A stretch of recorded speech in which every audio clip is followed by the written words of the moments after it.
Wahdahu la syarikalah, asyhadu anna Muhammadan abduhu wa rasuluhu wa la nabiyya ba'dah. Ma'asyiral muslimin, kalau kemarin kita sampaikan tentang bagaimana larangan-larangan Rasulullah sallallahu alaihi wasallam terhadap para wanita, itu adalah demi untuk memuliakan mereka sesungguhnya, Pak ya. Jadi larangan itu bukan untuk mencegah para wanita itu untuk mengekspresikan diri, kalau bahasa sekarang itu, Pak ya. Apalagi muncul bahasa emansipasi itu. Tapi sesungguhnya Rasul dari awal sudah mewanti-wanti bagaimana wanita itu dimuliakan dan dihormatkan gitu, Pak ya. Maka disebutkan di dalam kaidah selanjutnya, an-nisa'u syaqaiqur rijal.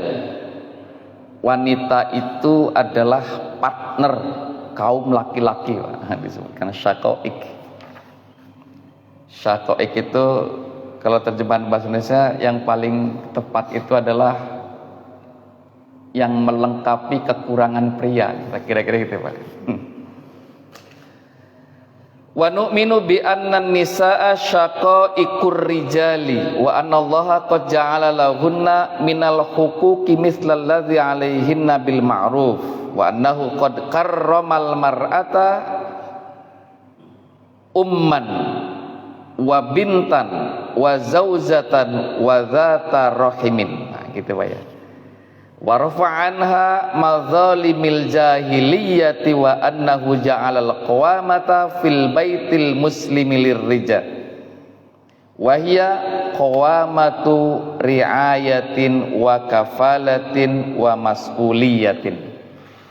Kita simak terjemahannya, Pak.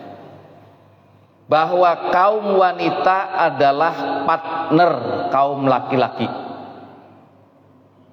bahwa Allah telah menetapkan bagi kaum wanita hak-hak untuk diperlakukan dengan baik yang sebanding dengan kewajiban mereka. Jadi jangan atas nama kemandirian hak-hak mereka itu terabaikan atau menjadi kewajiban yang melampaui dasar-dasar kewanitaan, Pak ya.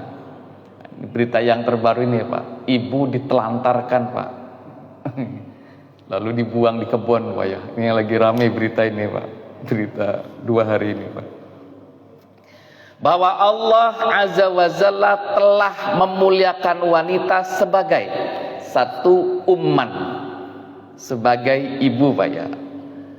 Allah memuliakan wanita sebagai ibu, anak, istri, dan kerabat dekat.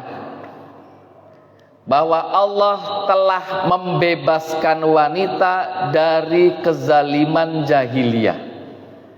Bahwa Allah telah menetapkan kepemimpinan dalam keluarga muslim untuk dibebankan kepada laki-laki, yaitu sebagai penjaga, pemelihara, dan penanggung jawab, bukan sebagai pengekang. Dan bahwa Allah telah mengokohkan hubungan suami istri yang dibangun atas dasar kasih sayang, cinta, dan hak-hak yang saling berimbang. Kita dalili, Pak. Rasulullah pernah bilang begini, Pak, innaman nisa'u syaqaiqur rijali. Sesungguhnya kaum wanita itu adalah partner kaum laki-laki. Ini dalam riwayat Abu Daud. Di Bapak terjemahkan namanya partner itu bagaimana, Pak? Maka Allah berfirman begini, Pak, yang berkenaan dengan para wanita yang dicerai, Pak, walahunna mithlul ladzi 'alaihinna bil ma'ruf. Dan para wanita mempunyai hak yang seimbang dengan kewajibannya menurut cara yang ma'ruf. Nanti berbicara tentang gonogini di dalam harta juga ada, Gonogini ya, hak mereka. Islam telah memuliakan wanita yang pertama tadi sebagai apa? Sebagai umman, sebagai ibu. Dengan bukti Islam mewasiatkan untuk berbakti terhadap kedua orang tua. Sebutkan, wa qadha rabbuka alla ta'budu illa iyyahu wa bil walidaini ihsanan. Imma yadlughanna 'indakal kibara ahaduhuma aw kilahuma fala taqul lahumā uffin wala tanharhuma wa qul lahumā qawlan kariman waqfid lahumā janāhadz-dzulli minar rahmah wa qul rabbirhamhumā kamā rabbayani shaghira. Ini termasuk bentuk doa juga ujungnya Pak ya, dalam Al-Isra ayat 23-24. Dan Tuhanmu telah memerintahkan supaya kamu tidak menyembah kecuali kepadanya, dan hendaklah kamu berbuat baik kepada ibu dan bapakmu dengan sebaik-baiknya. Jika salah seorang di antara keduanya atau kedua-duanya sampai berumur lanjut dalam pemeliharaanmu, maka sekali-kali janganlah kamu mengatakan kepada keduanya dengan perkataan uf. Bisa diterjemahkan kata uf itu Indonesianya ah, cis, atau macam-macam Pak ya. Walaupun nanti terjemahan sesungguhnya yang paling banyak dipakai ulama, perkataan pembangkangan atau bentuk penolakan yang menyakiti orang tua, itu uf namanya Pak. Ya nggak mesti ah, nggak mesti u dan sebagainya, bahkan diam saja menunjukkan uf Pak. Jangan berangkat ya hari ini, ibu pengen kamu di sini aja. Diem nggak ngomong apa, tetap berangkat. Nah itu juga uf juga Pak. Bisa perkataan begitu walaupun di dalam diam, verbal maupun non verbal.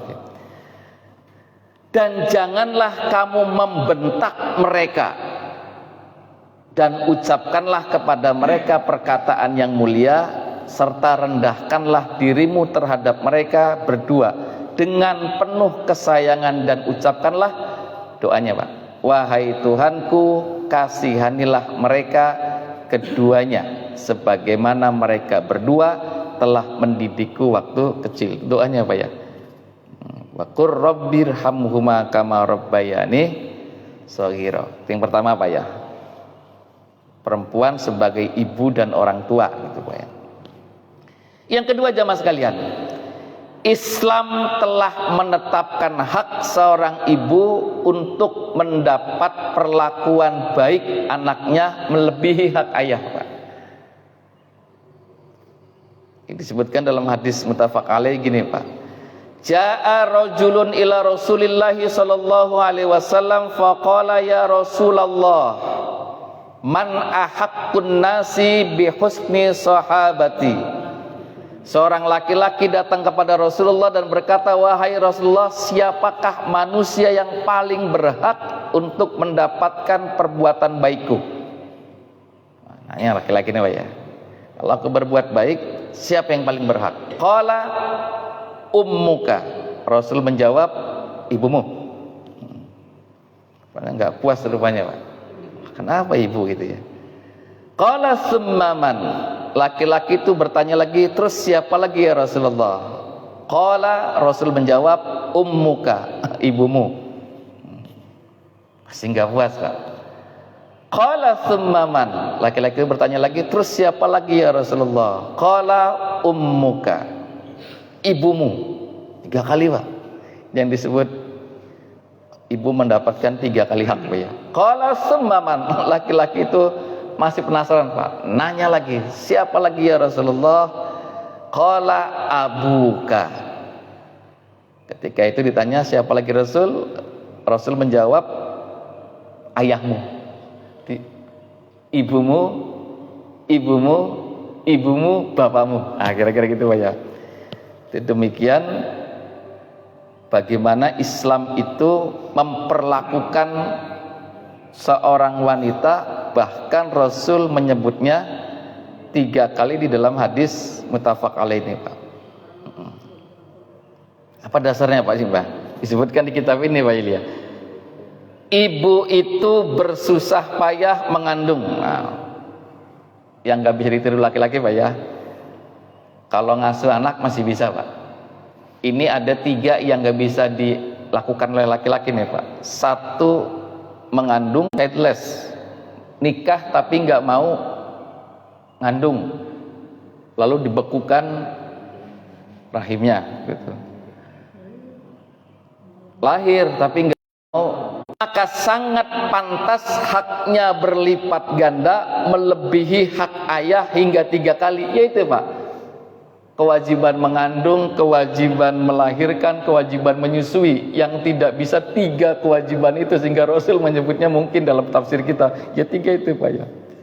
Beliau sallallahu alaihi wasallam memerintahkan untuk tetap berbuat baik kepada sang ibu walaupun dia seorang musyrik Pak. Lagi Pak ya. Ini kalimat yang ketiga ini penting nih Pak. Seorang anak tetap berbuat baik dalam perintahnya kepada sang ibu walaupun dia ibu seorang musyrik. Ini dalam hadis Asma binti Abu Bakar, beliau berkata begini, Atatsni ummi raghibah fi ahdin Nabi sallallahu alaihi wasallam. Fasa'altun Nabiya sallallahu alaihi wasallam asiluha. Qala na'am. Qala Ibnu Uyainah fa anzalallahu ta'ala fiha la yanhaakumullahu 'anil ladzina lam yuqatilukum fid din. Dalam hadis Bukhari Pak ya. Ibuku datang kepadaku untuk menyambung silaturahim pada masa Nabi sallallahu alaihi wasallam. Lalu aku bertanya kepada Nabi, apakah aku boleh menyambung silaturahim dengannya? Bapaknya masih musyrik Pak, ibunya masih musyrik. Beliau menjawab gini Pak, ya boleh lah kira-kira gitu. Ibnu Uyainah menyebutkan, lalu Allah Azza wa Jalla menurunkan ayat, ini Al-Mumtahanah ayat 8 Pak. Allah tidak melarang kamu untuk berbuat baik dan berlaku adil terhadap orang-orang yang tidak memerangimu karena agama. Al-Mumtahanah ayat 8, ini dalam riwayat hadis Bukhari. Al-Bukhari menyebutkan riwayat ini dalam As-Sahih dengan judul Babus Silah Al-Walidil Musyrik. Bahkan Bukhari ini menyebut dalam satu bab khusus Pak, hubungan dengan orang tua yang musyrik yang non muslim Pak ya. Bahkan jemaah sekalian, Islam itu mengharamkan durhaka pada ibu dan menganggap perbuatan itu sebagai dosa besar. 2 hadis saya bacakan Pak. Innallaha harrama alaikum uquqal ummahat. Sesungguhnya Allah telah mengharamkan atas kalian durhaka pada ibu-ibu kalian. Pada bapak boleh nggak Pak? Hadisnya pada ibu Pak. Pada bapak boleh, yang nggak boleh juga. Tapi pada ibu yang jelas ini Pak. Bahkan ketika Nabi ditanya tentang dosa-dosa besar, beliau menjawab gini Pak. Ada sahabat nanya, dosa yang besar itu apa aja Rasul? Rasul jawabnya gini Pak, asyirku billah. 1, menyekutukan Allah. Wa qatlun nafs. 2, membunuh jiwa. Yang ketiga, wa uququl walidaini. Durhaka terhadap orang tua. Nah, ini ibu bapak berarti Pak ya. Baik, ini ada hadis penutupnya begini Pak. Islam itu jamaah sekalian menghormati wanita juga sebagai anak Pak. Menghormati wanita sebagai anak itu bagaimana Pak? Ini dalam riwayat hadis Aisyah begini Pak. Seorang wanita bersama 2 anak perempuannya mendatangiku untuk meminta sesuatu, tapi yang ada padaku hanya sebutir kurma. Lalu aku pun memberikannya kepada wanita tersebut. Kemudian wanita itu membagi 2 kurma tersebut untuk kedua anaknya. Setelah itu wanita tersebut berdiri lalu pergi.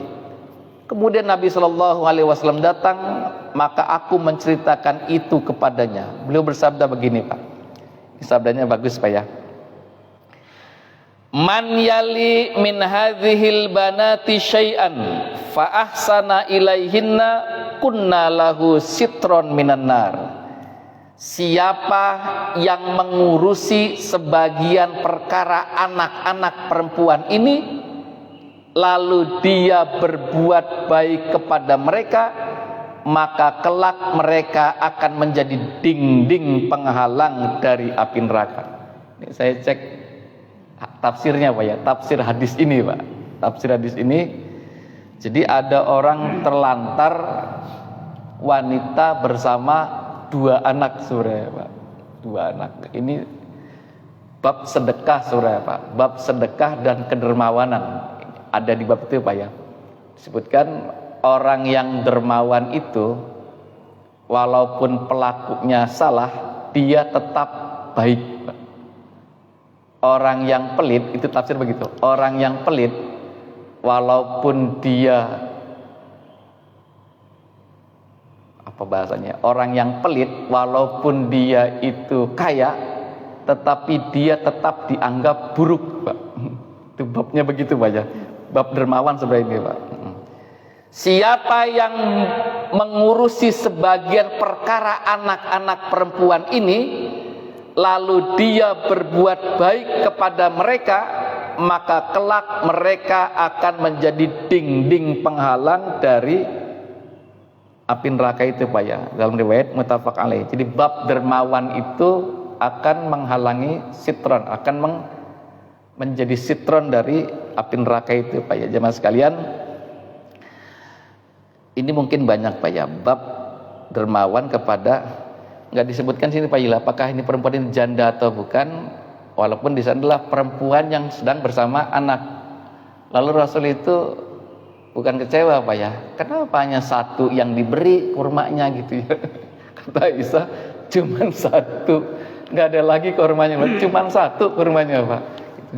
Jadi kalau ada 3, dikasih 3 mukanya Rasul, cuman 1, sehingga terpaksa kurma itu dibelah 2. Bapak jangan bayangkan kurmanya kurma yang kayak kita, Pak ya, kurma yang sebesar segini gini, Pak.